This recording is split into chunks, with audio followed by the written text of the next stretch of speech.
हर्षवर्धन जाधव यांच्या बोलण्यामध्ये छत्रपती शिवाजी महाराजांच्या अनेक संदर्भ बघितलेले आहेत, ऐकलेले आहेत.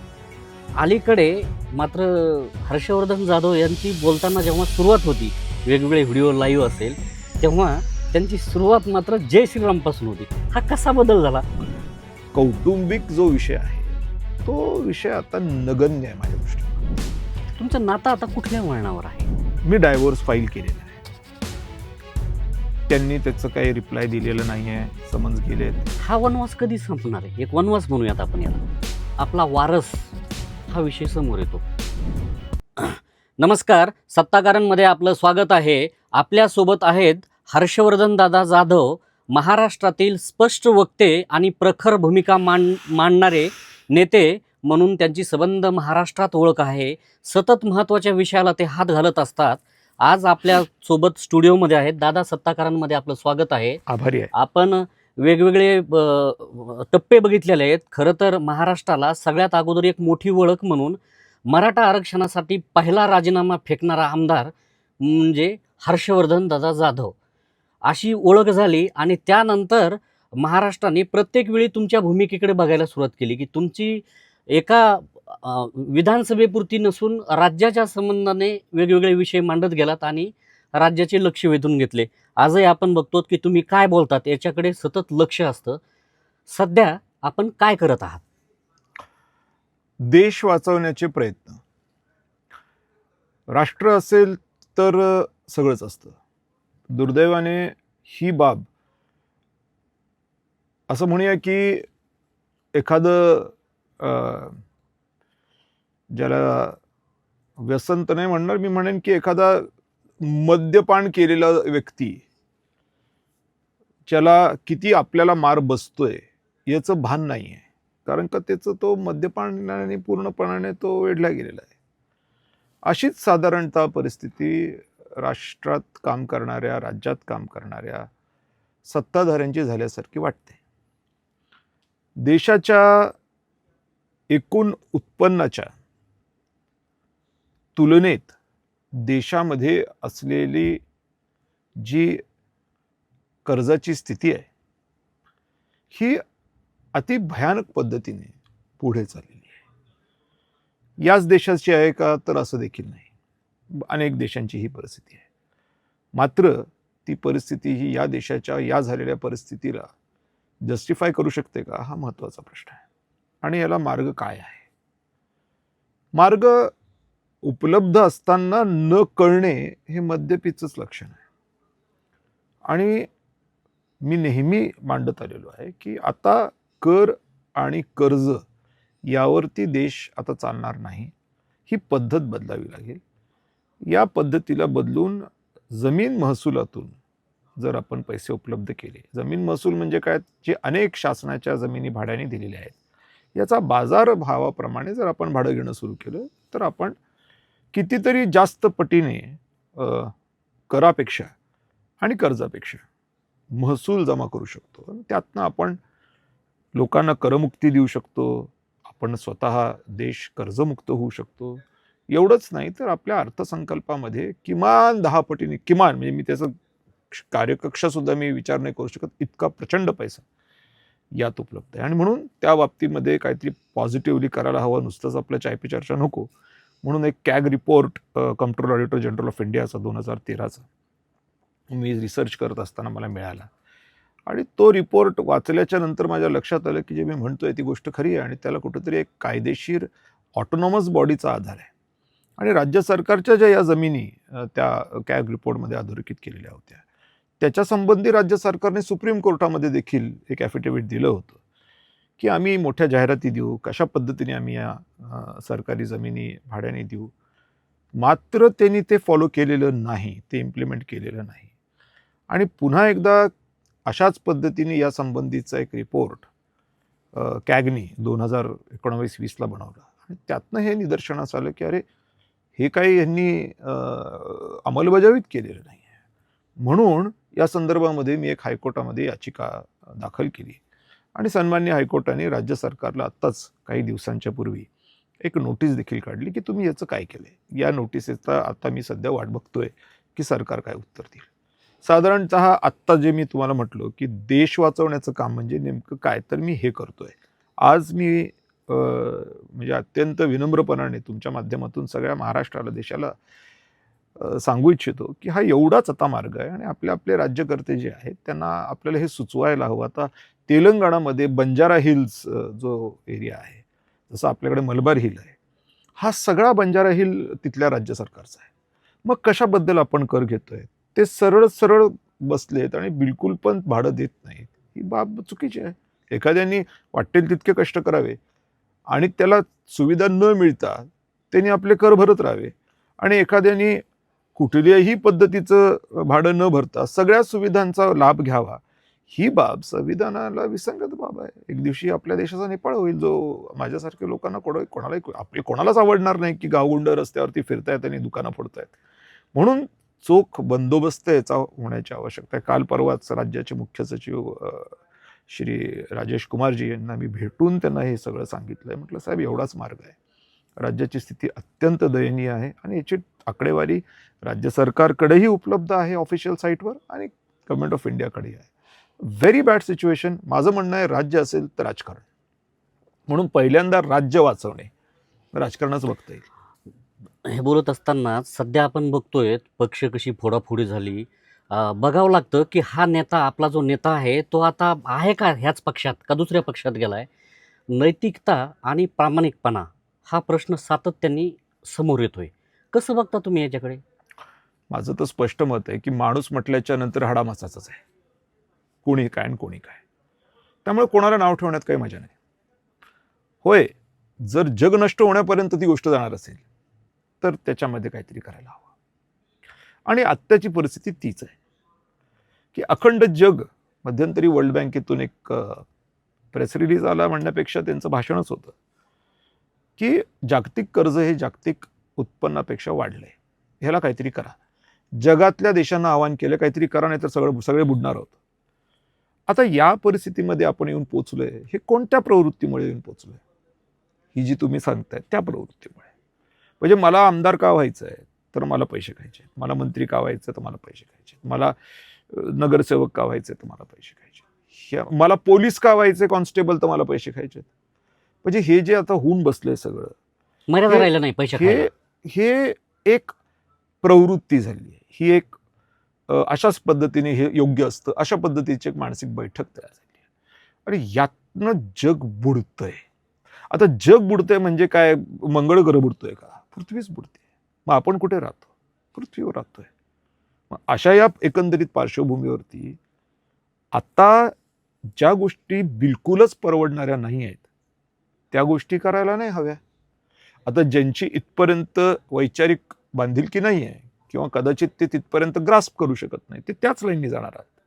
म्हणून माझं तर सगळ्यांना असं आव्हान आहे, खास करून जी मंडळी आज रिटायर्ड आहेत, वेगवेगळ्या फील्डमधून अत्यंत चांगल्या पद्धतीचं खाजगी क्षेत्रामध्ये काम करून कुठेतरी आपले कोल्हापूरच्या रंकाळा तलावापासून तर न्यूझीलंडच्या ट्रिपपर्यंत टाइमपास करतायत.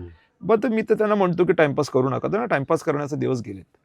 आता आपल्याला ॲक्शन घेण्याचे दिवस आलेले आहेत आणि प्रवृत्ती इतक्या स्तरावरती पोचली आहे. म्हणजे आता ही मध्यंतरी जी काय मुलं जी तयारी करताना आपल्याला बघतो आपण आणि एकदमच कळालं की आता पोलीस भरती होणार आहे, प्रचंड उत्साह वगैरे वगैरे. आणि एका ठिकाणी जाण्याचं योग आलं तर तिथे विचारले, म्हटलं रे पोलीस तुम्हाला का व्हायचं आहे? तर त्यांच्या डोळ्यामध्ये एक मिश्किलता होती, कारण जे स्टँडर्ड सेट केले गेलेलं आहे ते इतकं वाईट आहे की मला पोलीस ह्याच्यासाठी नाही व्हायचं की मला संरक्षण करायचं, मला पोलीस ह्याच्यासाठी व्हायचं की मला एक हायबा घ्यायची आणि रेतीचा धंदा करायचा. म्हणजे यंग जनरेशनला तुम्ही त्या पद्धतीच्या प्रवृत्तीचं बनवून टाकलं तर तुमचे पुढारी कुठं हरवले, नेते कुठं हरवले? हा सगळा गोंधळ होऊन बसलेला आहे आणि हा गोंधळ हा जागतिक पातळीवरचा आहे, हा हाडामासाचा असलेला गोंधळ आहे आणि या गोंधळाला आता पाबंद केल्याशिवाय गत्यंतर नाही. आणि हा गोंधळ मी पुन्हा एकदा पुनरुच्चार करतो की ज्या वेळेला या जमीन महसुलाचे दरवाजे आपण उघडू त्यावेळेला इतका मोठा पैशाचा प्रवाह येईल की पैसे खाणारेही पैसे खाता खाता थकून जातील. एखादा मद्यपी असतो, मद्यपान करणारा असतो, तो त्याला सवय लागून जाते. तुम्ही त्याला किती ब्रह्मज्ञान सांगितलं तर तो सुधारणार नाहीये. क्वचित एखादा सुधारला तर सुधारला. तो काहीही नाटकं करेल, शपथा खाईल, काही पण बोलेल, पण तो पिल्याशिवाय राहणार नाही. आणि मग तो वैतागलेला असतो, त्याच्या घरचे वैतागलेले असतात. एक जुनी आपली म्हण असते की एखादा जर का असा कोणी असला किंवा एखादा वयोवृद्ध माणूस असला आणि त्याला खूप त्रास असला, तो गेला तर आपण काय म्हणतो, बरं बाबांचं बरं झालं, चांगलं झालं. तो गेला म्हणून रडतो का आपण? नाही, त्यांना त्रास खूप होता हो, गेले बरं झालं. हे ज्या वेळेला हे मद्यपी अशा लेवलला जाऊन पोचतात, तर हे गेले बरे. म्हणजे त्यांना ते सुधरूच शकत नाहीत. म्हणून ज्या वेळेला अशा पद्धतीचे एवढे अफाट पैसे येतील, त्यावेळेला मद्य पिऊन पिऊन किती पिणार आहेत, आणि जर लवकर गेले तर बरे. कुठल्या वळणावर जाईल हे सगळं? मला तरी वाटतंय की ज्या पद्धतीचे प्रयत्न मी करतोय, याला यश जर आलं नाही तर नेपाळच होईल. आणि माझी भगवंताला, प्रभू श्रीरामामध्ये मला फार विश्वास आहे आणि मी त्यांना सतत प्रार्थना करत असतो अंतर्मनातनं की नको, कारण ते फार वाईट आहे. दंगल किंवा नेपाळ होणं हे काय फक्त एक सरकारबद्दल किंवा कोणाबद्दल असलेली भावनांचा उद्रेक आहे असं नाही आहे. याच्यामध्ये अँटी सोशल एलिमेंट्स पण आहेत. पण जेव्हा अँटी सोशल एलिमेंट्स रस्त्यावरती धिंगाणा घालतील, ते काय बरं चित्र आहे का? सगळेच काय त्याच्यात महात्मे नसणार आहेत? आणि भारतासारखा विशाल देश ज्यावेळेला अशा परिस्थितीतून जाईल, त्यावेळेला काय याचा विचार पण करवत नाही. माझ्या घरात माझे सगळेच कुटुंबातले लोक ज्यावेळेला अशा पद्धतीने एकमेकाच्या अंगावर जात आहेत, त्यावेळेला ते काही चांगलं चित्र नाही. आणि हे सगळं काही फार दिवस चालेल असं मला वाटत नाही. प्रॅक्टिकली जर का मी एकदम टेक्निकली बोलायचं झालं, भारत सरकारवर आता सध्याच्या परिस्थितीमध्ये 181 लाख कोटी रुपये कर्ज आहे. भारताचं उत्पन्न 30 लाख कोटीच्या वर नाही आहे. 24% बजेट बुकमध्ये दिसतंय की आपण व्याजाचे पैसे या 30 लाखातनं भरतोय. जीएसटी यांनी आता कमी केलंय. त्यांना वाटलं की सेल्स वाढतील, पण सेल्स वाढलेले नाही आहेत. म्हणून जीएसटीतून जे 12 ते 15 लाख कोटी येत होते, त्याच्यामध्ये बऱ्यापैकी कट आहे. आता हा कट म्हणजे साधारण आपण 5 लाख कोटीचा जरी धरला तरी सुद्धा आपलं उत्पन्न 25 लाख कोटीला येऊन थांबणार आहे. अर्थार्थी 30 लाख कोटीचे 24% म्हणजे 25 लाख कोटीचे, गणितात मी थोडा कच्चा आहे, पण साधारणतः 30% 32% जाणार आहे. आणि याच्यातली वाईट गोष्ट अशी आहे की याच्यामध्ये जे पैसे आपल्याकडे उपलब्ध आहेत, ज्यातनं आपण हे व्याज भरणार आहोत, या पैशामध्ये डेव्हलपमेंटसाठी आणि ग्रोथसाठी आपल्याकडे पैसे खर्च करता येणं जवळपास अशक्य होणार आहे. आजही आपण बघतोय की सेंट्रली स्पॉन्सर्ड स्कीम्स ज्या आहेत, जलजीवन मिशन असेल, मिड डे मील स्कीम असेल, 15वा वित्त आयोग नावाचा एक मोठा चंक बजेटचा वित्त आयोग, फायनान्स कमिशनचे पैसे आहेत, हे स्टॉप आहेत. म्हणजे ऑलरेडी डेव्हलपमेंट आणि ग्रोथसाठी लागणारे जे पैसे आहेत ते आपले बऱ्यापैकी कमी झालेले आहेत. परत डिफेन्स आपलं टेम्पररी आहे, ते काय आपलं परमनंट मिलिटरी आपल्याकडे नाही आहे. म्हणजे जगातही कुठं असं नसावं अशी काहीतरी स्थिती आपली झालेली आहे. आता या सगळ्या गोष्टींच्या पार्श्वभूमीवरती येणाऱ्या काळामध्ये ग्रोथ रिलेटेड इन्कम हा जो एक सरकारचा एक महत्त्वाचा भाग असतो की जर ग्रोथ झालं तर 4 लोक अजून टॅक्स भरतील आणि सरकारचं उत्पन्न वाढेल. तशा पद्धतीचे काही चित्र दिसत नाही. म्हणून या पार्श्वभूमीवरती लवकरच मला तरी वाटतं एक 6 ते 7 महिन्यामध्ये, फार जास्त नाही, आपलं जे काही इन्कम असेल ते बऱ्यापैकी जास्त प्रमाणामध्ये व्याजात जाणार आहे. आणि व्याज मुद्दल नाही बरं. आणि त्यातल्या त्यात भारत सरकारचं जे व्याज आहे किंवा त्याचं जे कर्ज आहे ते फक्त 5% एक्सटर्नल कर्ज आहे, 95% इंटरनल कर्ज आहे, ज्याच्यामध्ये लोकांचं प्रॉव्हिडंट फंड आहे, ज्याच्यामध्ये अनेक सरकारी बॉन्ड्स आहेत. आत्महत्या केलेल्या शेतकऱ्याला 1 लाख रुपये ज्यावेळेला आपण देतो त्यावेळेला 30,000 रुपये प्रत्यक्षात देतो आणि 70,000 रुपयाचा बॉन्ड करतो. त्याच्यावरती सरकारने कर्ज काढले. म्हणजे बुडाला देश तर तो दोन्ही बाजूनी बुडणार आहे. अत्यंत हृदयद्रावक परिस्थिती त्याच्यातनं प्राकर्षाने जाणवते. तुमच्या बोलण्यातला एक शब्द आता तुम्ही जो वापरला की तुमचा प्रभू श्रीरामांबद्दल खूप विश्वास आहे. आम्ही अनेक वर्षांपासून हर्षवर्धन जाधव यांच्या बोलण्यामध्ये छत्रपती शिवाजी महाराजांच्या अनेक संदर्भ बघितलेले आहेत, ऐकलेले आहेत. अलीकडे मात्र हर्षवर्धन जाधव यांची बोलताना जेव्हा सुरुवात होती, वेगवेगळे व्हिडिओ लाईव्ह असेल, तेव्हा त्यांची सुरुवात मात्र जय श्रीरामपासून होती. हा कसा बदल झाला? तो माझ्या जीवनामुळे झाला. मला जीवनामध्ये जे प्रसंग आले त्यातनं बघावं तर कोणाकडे बघावं, आणि मग ते बघत असताना छत्रपती शिवरायांचा तर प्रश्नच नाही, पण ज्याला आपण म्हणतो की एका पॅरामीटरच्या अडचणी माझ्या जीवनात आल्या, त्याच्यामध्ये कोणाकडे बघावं तिथं मला प्रभू श्रीराम दिसायला लागले. की एक असा व्यक्ती की ज्याचा सुतराम कुठलाही दोष नसताना त्याला वाटेल तितका त्रास झाला, आणि तो त्रास त्यांनी कसा भोगला असेल, या सगळ्या गोष्टी माझ्या दृष्टिकोनातून मला अत्यंत पोषक झाल्या.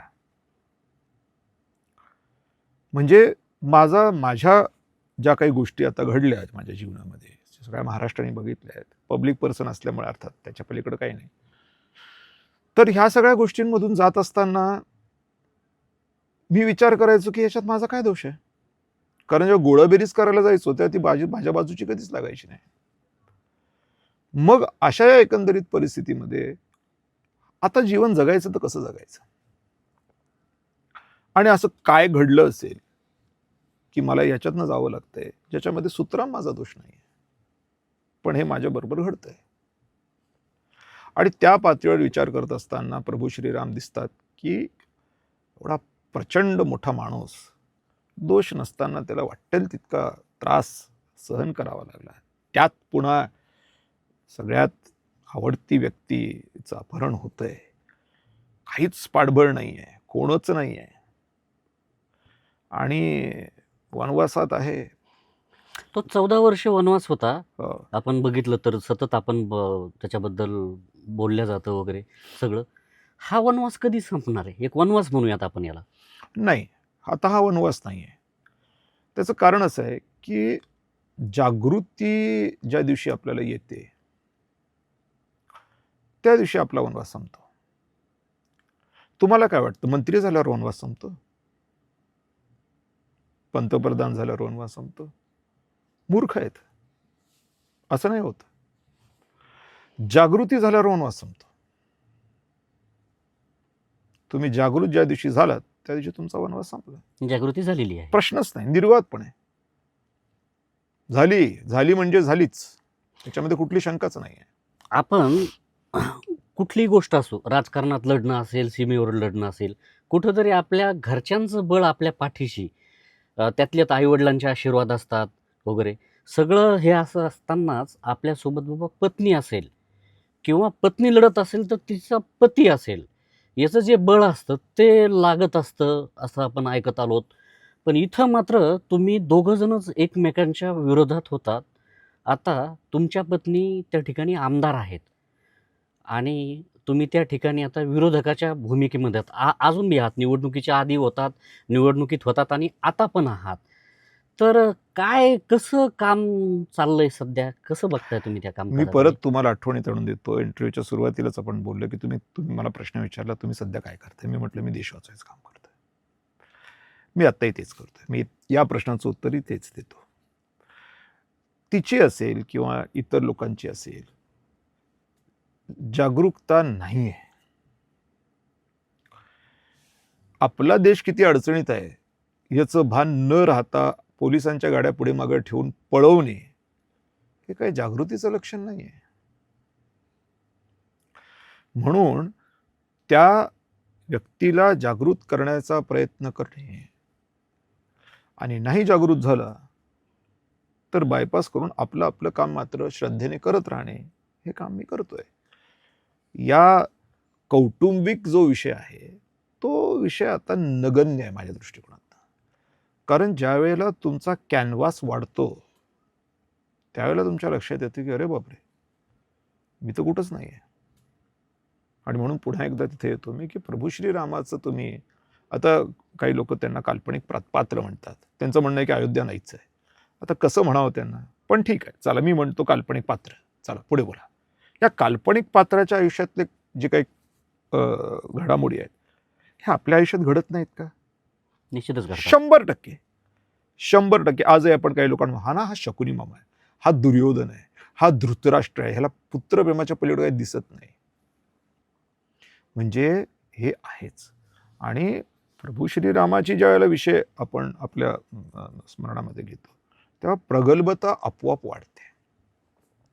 ती प्रगल्भता त्याला महत्व आहे. तुमचं नातं आता कुठल्या वळणावर आहे? मी लोकांना सतत वाटतं की आता हे पती पत्नी पण आहेत आणि हे एकमेकांना विरोध करतायत, बोलत आहेत. ते मध्यंतरी ब्युटी पार्लरचा जो व्हिडिओ प्रचंड व्हायरल झाला राज्यभर वगैरे. खरं तर प्रश्न मांडायला पाहिजेत, प्रश्न सोडवायला पाहिजेत. मात्र त्या ठिकाणी कुठंतरी त्या ब्युटी पार्लरमध्ये पार्लर आता सुरू झालं आणि कसा लोकांचा त्या ठिकाणी फायदा होणार आहे, अशा गोष्टी समोर आल्या. कुठल्या वळणावर आहे नातं आपलं? मी डायव्होर्स फाईल केलेला आहे. त्यांनी त्याचं काही रिप्लाय दिलेलं नाही आहे, समन्स गेलेत, रिसीव्ह केलेले नाही आहेत. आणि म्हणून 30 डिसेंबरला त्या जर हजर झाल्या नाहीत तर तो डायव्होर्स पास करू अशा पद्धतीचं एक पब्लिक नोटीस माननीय कोर्टाच्या आदेशाने लोकमत आणि एका पुण्यनगरी या 2 वर्तमानपत्रांमध्ये देण्यासंबंधीची कारवाई पार पडलेली आहे. म्हणून त्या जर का 30 तारखेला आल्या तर काहीतरी त्याच्यामध्ये अजून 1-2 तारखा होतील, नाहीतर मग तो विषय आता संपलेला आहे. मुळातच प्रवृत्तीचा प्रॉब्लेम, प्रवृत्ती आणि जागृती या 2 गोष्टी म्हणजे अत्यंत महत्त्वाच्या मला माझ्या आयुष्यामध्ये जाणवल्या. की कोणाची प्रवृत्ती असते की आपण आमदार व्हावं आणि मजा करावी, आणि कोणाची प्रवृत्ती असते की आमदार व्हावं आणि लोकांच्यासाठी करावं. असं तुम्ही मराठा आरक्षणाचा मुद्दा मागाशी उपस्थित केला, तर असं का व्हावं की एखाद्याला 1 वर्षापूर्वी आमदारकीचा राजीनामा द्यायचं डोक्यात यावं? त्यावेळेलाही मला लोक सांगतच होते की अरे काय करतोयस. त्याचं भांडवल पण केलं नाही तुम्ही. त्याचं त्या पूर्ण गोष्टींच्या संदर्भामध्ये सातत्याने लोक, मग ते त्यावेळेचे माझे पक्षाध्यक्ष असतील किंवा इतर काही मित्रमंडळी असतील, की अरे ही तू राजकीय आत्महत्या करतोयस. पण एक माझी भूमिका होती की मुलं, तरुण, कवळी दररोज कधी 2-3 अशा आत्महत्येच्या सत्रात आली होती. काकासाहेब शिंदेंच्या नंतर ज्या झपाट्याने आत्महत्या वाढल्या होत्या तरुणांच्या, या बाबतीमध्ये माननीय मुख्यमंत्री देवेंद्र फडणवीस होते त्यावेळेला, त्यांच्याकडे मी बोललो होतो. उद्धव ठाकरे साहेबांकडे बोललो होतो. पण त्यावेळेचीच त्यांची मानसिकता कमी पडली आणि मग काय करावं जेणेकरून किमान आत्महत्या थांबतील, या भूमिकेतून आमदारकीचा राजीनामा देऊन टाकला. की किमान लोकांना हे वाटेल की अरे कोणीतरी आपल्याबरोबर आहे आणि त्या आत्महत्या थांबतील. आणि त्या आत्महत्या बऱ्यापैकी थांबल्या, कारण की वादळ उठलं आणि लोक प्रत्येक मतदारसंघामध्ये आपल्या आपल्या आमदारांना पकडायला लागले की त्यांनी दिलं तर तू काय करतोयस. तिथनं देवेंद्रजींवर आलं एक प्रेशर आणि तिथनं ACBCची निर्मिती झाली. अर्थात हा सगळा प्रवास त्या एका भूमिकेमुळे होता की हे सगळं लोकांचं आहे, आपलं नाही आहे. आणि लोकांचं असेल तर मग लोकांच्या कामाला येत नाही तर त्याचं काय करायचं, त्याचा उपयोगच नाही काही. जे तुम्ही करताय ते जर का ज्या गोष्टीसाठी तुम्हाला तिथं अपॉइंट केले नसेल तर मग ते ठेवून काय करायचं. आणि या प्रवृत्तीमुळे हे सगळे वाद, ज्याला अनेक नंतर मग पैलू दाखवले गेले. ही जी गुंतागुंत आहे मराठा आरक्षणाची, आता न्यायालयीन पातळीवर असेल, सामाजिक असेल, परत आंदोलन असेल वगैरे वगैरे, ह्या गुंतागुंतीकडे तुम्ही कसं बघताय? माझं तर स्पष्ट मत आहे की तुम्ही पहिल्यांदा देश वाचवण्यासाठीचे आर्थिक तरतुदीच्या संबंधातला निर्णय घ्या. राज्यकर्त्यांनी त्या पद्धतीच्या ज्या प्रॉपर्टीज आहेत, ज्या कंट्रोल ऑडिटर जनरलनी लिहून दिले आहेत की हे भाडं देत नाही आहे, त्यांच्याकडनं भाडं वसूल करा, त्यांच्याकडनं पहिल्यांदा त्यांनी भाडं वसूल करावं. यातनं राज्याचंच नव्हे तर राष्ट्राचं कल्याण आहे. आणि ते सगळं लीगल आहे, सुप्रीम कोर्टमधलं आहे. कॅग म्हणजे काय साधी बॉडी नाही आहे, ऑटोनॉमस बॉडी आहे ऑडिटची. म्हणून पहिल्यांदा ते करावं.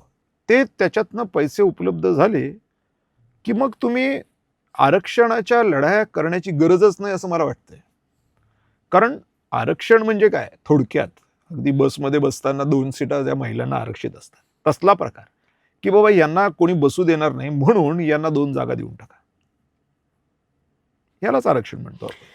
मराठा आरक्षणावरून पहिला राजीनामा फेकणारे हर्षवर्धन जाधव आणि हा विषय प्रचंड पेटलेला असताना किंवा अजून त्याची गुंतागुंत वाढलेली असतानाही महाराष्ट्रातील म्हणजे बहुसंख्य असलेल्या मराठा आमदारांची जी संख्या आहे, हे प्रचंड घाबरतात विधिमंडळामध्ये मराठा हा विषय काढायला, मराठा समाजाचे प्रश्न मांडायला.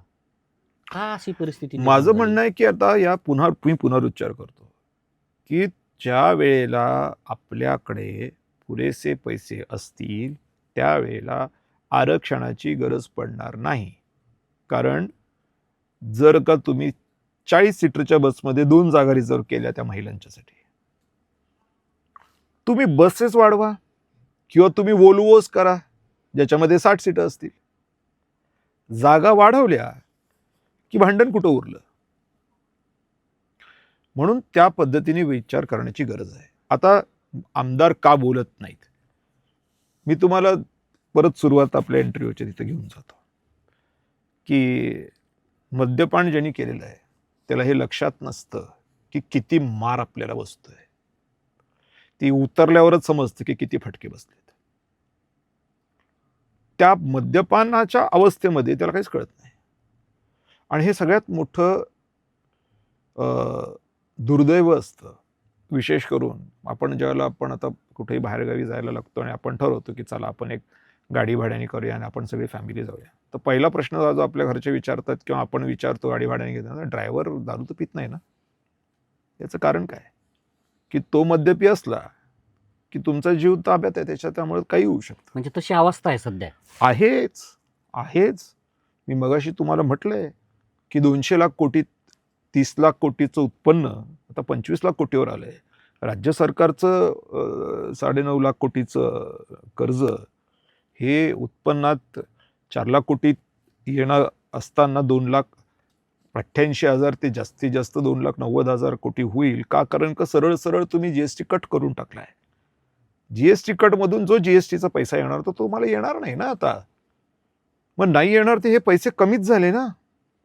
मग पैसे कमी झाले म्हणजे काय झालं, तुमचं इन्कम कमी झालंय. पण या इन्कम कमी झालेल्या परिस्थितीत असलेलं व्याज आणि त्याच्यातनं होणारं तुमची ग्रोथमधली किंवा ज्याला डेव्हलपमेंट नाही म्हणता ग्रोथ म्हणू आपण, त्याच्यावरती असणारा इम्पॅक्ट, त्यातनं येणाऱ्या इन्कमवरती होणारा इम्पॅक्ट हा गोंधळच आहे सगळा. हर्षवर्धन जाधव यांनी मनसेमध्ये काम केलं, लोकप्रतिनिधी म्हणून काम केलं, शिवसेनेमध्ये काम केलं. आता ते 2 भाऊ जे आहेत, राज ठाकरे आणि उद्धव ठाकरे, हे एकत्र आलेत. एक मनसैनिक जुना, एक शिवसैनिक. एक आपण प्रवेश केलेला असेल किंवा आपण बाजूला सरकलो असलो तरी कुठंतरी आपल्या मनात त्या भावना असतात. मनसैनिक म्हणून, शिवसैनिक म्हणून एक 2 जण भाऊ एकत्र आलेत. राज्यात आता एक वेगळा प्रयोग होतोय. कसं बघताय तुम्ही याच्याकडे? मला माहीत नाही ते दोन्हीही कितपत केपेबल आहेत. कारण की केपेबल असते तर त्यांची ही अवस्था नसते. आता माझं विचाराल तर मला लहानपणापासून मुंबईत शिक्षण बऱ्यापैकी झालेलं असल्यामुळे मी बाळासाहेब ठाकरेंची जशी मुलं भाषणं ऐकायला, सभा ऐकायला जायची तशी मला पण जायची सवय होती. आणि मग ते त्यांचं बोलणं, ते त्यांच्या करिस्मॅटिक त्यांचा अपिअरन्स याच्या प्रभाव क्षेत्राखाली जशी लाखो लोक आली तसं मी देखील आलेलो आहे. बस तेवढंच मी म्हणू शकतो की आज जर बाळासाहेब असते आणि त्यांना मी हे सांगितलं असतं की साहेब हे बघा असं झालंय, आपला देश धोक्यात आहे, त्यांनी काही मागं पुढं बघितलं नसतं, ठोक म्हटले असते. पण ते ठोक म्हणण्याची ताकद आज राज ठाकरे आणि उद्धव ठाकरेंमध्ये आहे का कुठल्या राज्यकर्त्यामध्ये आहे, याची मी वाट पाहू नये. तुम्ही स्पष्ट वक्ते म्हणून ओळखले जाता. तुमच्या या स्वभावामुळं राजकारणामध्ये तुम्ही काय कमावलं आणि काय गमावलं? ओके. मला वाटतं की मी बऱ्यापैकी कमवलं आणि बऱ्यापैकी गमवलं पण. कमवलं काय तर तुम्ही माझा इंटरव्ह्यू घेताय, गमवलं काय तर मी आमदार नाही आहे, विच इज ओके. भविष्यात तुमची भूमिका काय असणार आहे? राष्ट्रहित आजही आहे आणि भविष्यातही राहणार. राष्ट्रहितासाठी जे करावं लागेल ते करीन, काही करीन. सध्या आपण बघतोय नगरपंचायत नगरपालिकाच्या निवडणुकीची धामधूम चालू आहे, सगळीकडे प्रचार सभा चालू आहेत वगैरे वगैरे. तुमच्या कन्नड विधानसभा मतदारसंघामध्ये सध्या काय स्थिती आहे? नगर परिषदेच्या झडपीच्या निवडणुका सरकारला परवडणार नाहीत, हे मी अनेक दिवसापासूनच सांगत आलेलो आहे. पण तरीही सुप्रीम कोर्टाच्या आदेशाने त्यांनी केलंय असं म्हणतात. आता पुन्हा काहीतरी आलंय की बाबा ते आरक्षणाची लिमिट क्रॉस झाली वगैरे वगैरे. आरक्षणाची लिमिट क्रॉस झाली हे आले आत्ताच का पेरलंय असा पण प्रश्न विचारला जाऊ शकतो. म्हणून मी त्याला त्या व्यापक दृष्टिकोनातून बघतो. हे आपल्या राष्ट्रासाठी चांगलं आहे का? माझं उत्तर आहे नाही. मग आता जी गोष्ट राष्ट्रासाठी चांगली नाही आहे ती गोष्ट नाहीच आहे ना. आता लोकांनी पॅनल उभं केलंय, प्रचार चालले आहेत, रिक्षा फिरतायत, पारंपरिक विचारसरणी. मी पण प्रयत्न केला की एका नवीन विचारसरणीने मी पॅनल टाकावं. मला नाही यश आलं. 2च मला उमेदवार बेचारे भेटले, त्याच्यातलं एक पळतो की काय असं वाटतंय. तर हे का होतंय? कारण का जसं मी मगाशी सारखं आपण तिकडेच फिरतोय की मद्यपान केलेला माणूस याला किती मार बसतो ह्याला लक्षात येत नाही. आज नगर परिषदेच्या निवडणुका न घेऊ शकत असताना घेतल्या जाऊ लागल्या. ज्या लोकांना आता नगर परिषदेमध्ये उभं राहायचं त्यांना देखील मी हे सांगितलं की अरे तुम्ही हे कसं काय करणार आहात? तुम्ही निवडून जरी आलात तरी तुम्ही काय करणार आहात? कारण नगर परिषदेला राज्य सरकार 1 रुपया देऊ शकत नाही, त्याचं स्वतःचं उत्पन्नही नाही आणि ओझं तर भरपूर आहे. मग काय करणार आहात तुम्ही? बरं, तुम्हाला मी सांगतोय की तुम्ही पैसे खर्च करू नका. तुम्ही म्हणताय नाही 20 लाख रुपये मी लावणार, 20 लाख रुपये नगर अध्यक्षाचा उमेदवार लावणार, 40 लाख मी तर निवडून येणार. अरे म्हटलं बाबा तुम्ही निवडून येणार पण हे 40 लाख काढायचे म्हटल्यावर मग तुम्ही काय करणार? म्हणजे शेवटी त्यांच्या पातळीवर जाऊन त्यांना समजून सांगण्याची वेळ आली मला की हे तुम्हाला परवडणारं नाहीये, करू नका. पण लोक अजूनही मद्यपानाच्या आहारी गेल्यामुळे त्यांच्या ती आता पुन्हा तिथे जागरूकतेचा विषय येतो. ती जागरूकताच त्यांच्यामध्ये आलेली नाही. काय करणार? वेगवेगळ्या टप्प्यामध्ये लगेच आपल्याला काय मिळतं याच्या शोधात असतात राजकारणी. तुमच्या बाबतीत मात्र तुम्ही सतत लोकांचे प्रश्न सुटले पाहिजे या भूमिका घेऊन समोर येत असता. मात्र कुठंतरी हे प्रश्न सोडण्यासाठी आपण सत्तेमध्ये असोत किंवा आपण निवडून आलेले असोत असं असायला पाहिजे. आणि यासाठी पक्षाची निवड करताना लोक लगेच सत्ताधारी पक्षाकडे जातात. आता आपण जर एखाद्या पक्षात जायचंच म्हटलं तर कुठल्या पक्षाचा विचार वगैरे करत आहात? मी पक्षात जाऊन जर तिथे न्याय देशाच्या दृष्टिकोनातून मिळणार असेल तर त्या पक्षाचं सिलेक्शन करायला हरकत नाही. कारण शेवटी म्हणजे ही गोष्ट, हे पृथ्वी गोल आहे, ठीक आहे.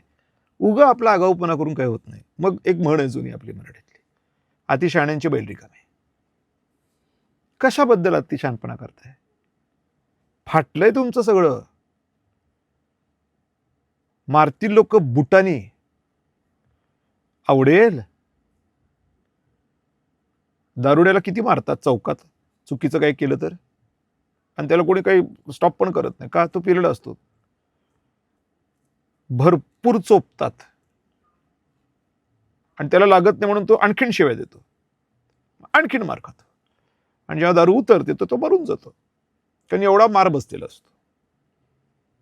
आत्ता सध्या ही जी काही मद्यपीपणाची अवस्था आहे ही उतरलीच पाहिजे, याच्याशिवाय गत्यंतर नाही. राष्ट्राचं कल्याण जिथं दिसत असेल त्या राष्ट्राच्या कल्याणासाठी काही करावं लागलं तर मी मागं पुढे बघणार नाही, एवढं मात्र खरं. राजकारणात सगळा प्रवास करत असताना एक आपला वारस हा विषय समोर येतो. तुमचा वारस कोण असणार आहे? भारतीय माणूस, भारताचा नागरिक हाच वारस असणार आहे. तुम्हाला एक मुलगा आहे, त्याचे अनेक लोकांना अनेक भाषणं मुलं आहेत, त्याच्यात काय भाषण आहे तो. इट कॅनॉट बी अबाउट दिस. राजा का बेटा ही राजा बनेगा, नहीं बनेगा. जो भारत माँ के लिए कुछ करेगा उसी को राजा बनना चाहिए. फिर उसको वनवास होगा तो भी चलेगा, कोई प्रॉब्लम नहीं है. दम रहेगा तो वनवास में रावण को ठोक के भी आएगा और सीता को छोड़ भी देगा, करेगा वो. निवडणुकीमध्ये तुम्ही सातत्याने एक भूमिका घेऊन लोकांसमोर जात होतात विधानसभा निवडणुकीमध्ये, आणि दुसरीकडे तुमच्या समोरचे प्रतिस्पर्धी उमेदवार म्हणजेच पत्नी ह्या सातत्याने रडून भाषणं करत होत्या. लोकांनी मतदान करत असताना, निवडून देत असताना एक तुमच्या जो मतदार सातत्याने जाधव परिवाराच्या पाठीशी राहिलेला आहे अनेक वर्ष, म्हणजे बघितलेलं आहे लोकांनी. तुमचे पिताश्री यांनी केलेला विकास, यांनी बघितलेले स्वप्न आणि त्यांना बघितलेली पिढी आणि त्यांच्याबद्दल आता सांगितल्या जाणारं आणि ऐकणारी एक पिढी असं बघितलेलं आहे. एकूणच हे सगळं होत असताना एक भूमिका मांडणं आणि रडणं असं कसं झालं की म्हणजे लोकांना रडणारी व्यक्ती आवडली? लोक म्हणतात आणि मला पण बऱ्यापैकी जाणवतं की कन्नडची इलेक्शन ही काउंटिंगमध्ये गेली आहे, ईव्हीएम मध्ये पण नाही.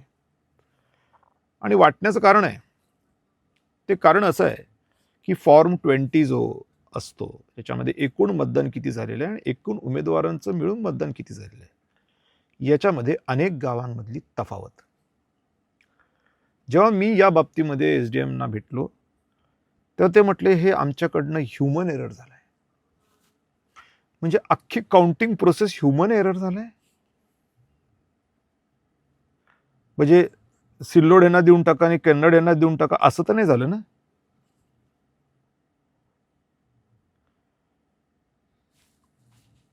त्याच्या पुढे मी ह्याच्यामध्ये काहीच बोलणार नाही, कारण प्रॅक्टिकली जे मला दिसत होतं आणि जे होतं आणि जे आहे की लोकांमध्ये कौटुंबिक विषय किंवा ते रडणं पडणं याच्या पलीकडे जाऊन मागचे 5 वर्ष जे तत्कालीन विधानसभेत ज्यांनी काम केले त्या सगळ्या त्या जखमाच होत्या, कारण का त्यांचं कामच झालं नाही. लोकांचं बऱ्यापैकी लोक अडचणीत आले हे त्यांच्या ध्यानात होतं आणि त्यांना हे माहिती होतं की हा विषय फक्त हाच व्यक्ती सॉल्व्ह करू शकतो. म्हणून बाकी काही असो म्हणायचे, कारण माझ्या बदनामी खूप होत्या, बरंच काय काय होतं, इतकं रामायण होतं की तुम्ही सगळ्यांनी बघितलंय. तर या सगळ्या गोष्टींमध्ये लोक म्हणायचे यार आमदार पाहिजे तर हर्षवर्धन जाधवच पाहिजे. माझ्याकडे काही नसताना, काहीच नव्हतं, मी ज्या खोलीत राहत होतो, आत्ता तरी माझं घर भगवंत कृपा आशीर्वादाने तयार झालं, पण त्यावेळेला तर मला खोलीत PCR जसा असतो तशी आमच्या खोल्या होत्या. मुलं जी कॉलेजमध्ये खेड्यातून एखाद्या तालुक्याच्या ठिकाणी अभ्यास करायला येतात तशा पद्धतीचे जिथे ते खोले जे ते खोल्या घेतात तशा खोल्या मला एक खोली आणि माझ्या आईला एक खोली. अक्षरशः आम्हाला जिथे आम्ही 40 वर्ष प्रतिनिधित्व केलं तिथं आम्हाला साधं घर भाड्याने मिळालं नाही, अशी आमची अवस्था होती. म्हणून आम्हाला खोल्यांमध्ये राहावं लागलं आणि त्या खोल्यांमधून प्रत्येक गावातल्या प्रत्येक घराला मी जाऊन नतमस्तक होऊन भेट दिली होती की मला मदत करा. आणि हे देखील काही असं नव्हतं की बाबा काहीतरी राग किंवा काही, हे मुद्दा हा होता की कोणी निवडून चुकीच्या प्रवृत्तीचं आलं तर या मतदारसंघाचा गोंधळ होईल, जो व्हायला नको. म्हणजे पुन्हा तिथं पण लोकच आले आणि म्हणून त्या उद्देशाने ज्या वेळेला त्या पद्धतीचं काम केलं, जसं ग्रामपंचायतीमध्ये लोक डोर टू डोर जातात तसं मी विधानसभेत डोर टू डोर गेलो. 3 महिने लागले मला, पण मी एकही घर सोडलं नाही की जिकडे मी गेलो नाही आणि विनंती केली नाही. म्हणून त्या सगळ्या पार्श्वभूमीवरती ज्या पद्धतीचं मतदान झालंय, महिला वर्ग तर प्रचंड, म्हणजे लोक म्हणतात की महिलांना ह्यांनी काहीतरी सहानुभूतीचा, बिलकुल नाही, बिलकुल नाही. प्रत्येक गावामधल्या महिला, उलट त्या गावातल्या पुढाऱ्यांना, खास करून त्यांच्या घरातल्या, जो पुढारी आहे तिची बायको, त्यांना सांगायचे की दादा आपल्या घरी येऊन गेलाय, ते तुमची बाई कोण सांगतात ते काय आम्हाला माहित नाही, पण त्यांनी आपल्याकडे आत्तापर्यंत कधीच बघितलेलं नाही. दादा घरी येऊन विनंती करून गेलाय, आम्ही तुमचं ऐकणार नाही आहे, आम्हाला त्यांचंच काम करायचं, किंबहुना तुम्ही देखील त्यांचं काम करा. म्हणजे पुढच्या ग्रामपंचायत्या कशा लढायच्या जर का दादाला मतदान केलं नाही तर, अशी अवस्था अनेक पुढाऱ्यांची झाली होती जे माझ्याबरोबर काम करत नव्हते. पण हे रडणं पडणं हे काय आमच्या लोकांना अपील नाही झालं. ठीक आहे, ते एक लोकांसाठी एक, आता ह्याच्यामध्ये विशेष काय म्हणतात ते विश्लेषक वगैरे वगैरे, that is a different story, that is beyond my. तर असं आहे. खरं तर सध्या नगरपालिका नगरपंचायतच्या निवडणुका आहेत आणि केवळ नगरपालिका नगरपंचायतच्या अनुषंगानेच प्रश्न विचारायत असं नाही. खरं तर ते बोलत असताना सतत महाराष्ट्रातील तरुण असतील, वेगवेगळ्या क्षेत्रातील लोक असतील, त्यांना सतत असं वाटतं की हर्षवर्धन जाधव यांनी राज्याचे प्रश्न उपस्थित केले पाहिजे, राज्याच्या प्रश्नावर बोलले पाहिजे. कारण ते ज्या त्यांच्या प्रश्नाला जी खोली असती, सगळी जी मांडणी असती, त्यामुळं ती मागणी केली जाते आणि त्यांना ते सगळं भावत असतं बोललेलं. त्यामुळं आपण देखील आजच्या मुलाखतीमध्ये एक राज्य असेल, राज्याच्या अनुषंगाने विषय हे केलेत. खरं तर दादांनी तर फार देशच डोळ्यासमोर ठेवून त्याला उत्तरं दिलेले आहेत. आपण याच्यापूर्वी देखील दादासोबत गप्पा मारलेल्या आहेत, वेगवेगळ्या प्रश्नावर चर्चा केलेली आहे. यापुढं देखील आपण चर्चा करणारच आहोत. तुम्ही सत्ताकारांना वेळ दिला. खरं तर आपण छत्रपती संभाजीनगरमध्ये चर्चा करत आहोत. तुम्ही कन्नडवरून आलात. आपलं फोनवर बोलणं झालं आणि तुम्ही अगदी तयार झालात आणि 1.5 तासात लगेच तुम्ही वेळ दिला. छत्रपती संभाजीनगरमध्ये आलात, सत्ताकारांसोबत चर्चा केली. याबद्दल आपले मनःपूर्वक आभार. आपल्याला देखील हा इंटरव्ह्यू कसा वाटला, आपणही कमेंटच्या माध्यमातून व्यक्त व्हावं आणि हर्षवर्धन दादा जाधव यांनी पुन्हा कुठले प्रश्न मांडले पाहिजे, काय भूमिका घेतली पाहिजे, या बाबतीत देखील आपण आपलं मत कमेंटच्या माध्यमातून व्यक्त करू शकता. आपण या ठिकाणी थांबूयात. धन्यवाद. आभारी आहे. भारत माता की जय. जय.